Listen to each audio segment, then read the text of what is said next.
నిన్న 4వ తారీఖు రాత్రి 9:30 ప్రాంతంలో మా క్యాంపెయినింగ్ ముగించుకుని మా వంగ గీతా విశ్వనాథ్ గారిని గెలిపించుకోవాలని ఒకే ఒక్క ధ్యేయంతో ప్రజలందరినీ కూడా ఓట్లు అభ్యర్థించిన తర్వాత మా ఇంటి ఆవరణలో కూర్చుని ఉండగా అటు నుండి సాయి తరం తేజ్ ర్యాలీ వెళ్ళడం జరిగింది.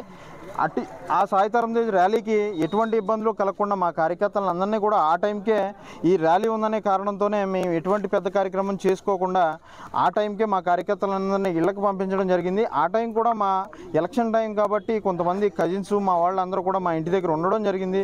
ఉన్న టైంలో కొంతమంది అల్లరిమోకలు నిండా 18 సంవత్సరాలు కూడా లేని అల్లరిమోకలు మా ఇంటి ఆవరణలోకి వచ్చి రెచ్చగొట్టే ప్రసంగాలు చేస్తూ గౌరవ ముద్రగడ పద్మనాభం గారిని అలాగే వంగ గీతా విశ్వనాథ్ గారిని మా గౌరవ సీఎం జగన్మోహన్ రెడ్డి గారిని దుర్భాషలు ఆడడం జరిగింది.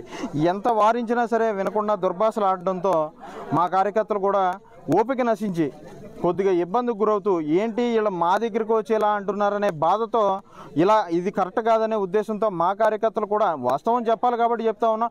మా కార్యకర్తలు కూడా అక్కడికి వెళ్ళి పవన్ కళ్యాణ్ కూడా దూషించడం జరిగింది. ఎందుకంటే ఎవరైనా సరే మనోవేదన పడ్డారంటే మాత్రం ఏ కార్యకర్త మనోవేదన పడినా సరే దాన్ని ఆపడం ఎవరి వల్ల కాదు.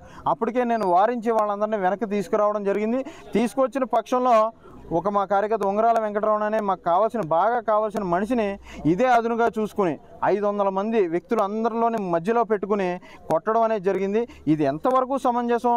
ఈ గ్రామంలో ఇటువంటి రాజకీయాలు ఎప్పుడన్నా ఉన్నాయా అని ప్రతి ఒక్కరిని అడగడమే కాకుండా ఒక్కసారి మేము అందరూ కూడా తీవ్ర ముక్త కంఠంతో ఖండిస్తూ ఉన్నాం. సాయి తరం తేజ్ మీద నిజంగా దాడి జరుగుంటే ఆ దాడిని ఖండిస్తూ ఉన్నాం. ఆ దాడికి సంబంధించిన వ్యక్తులు ఎవరైనా ఉంటే వాళ్ళని అరెస్ట్ చేయమని ఇప్పటికే ఎస్ఐ గారికి చెప్పాం.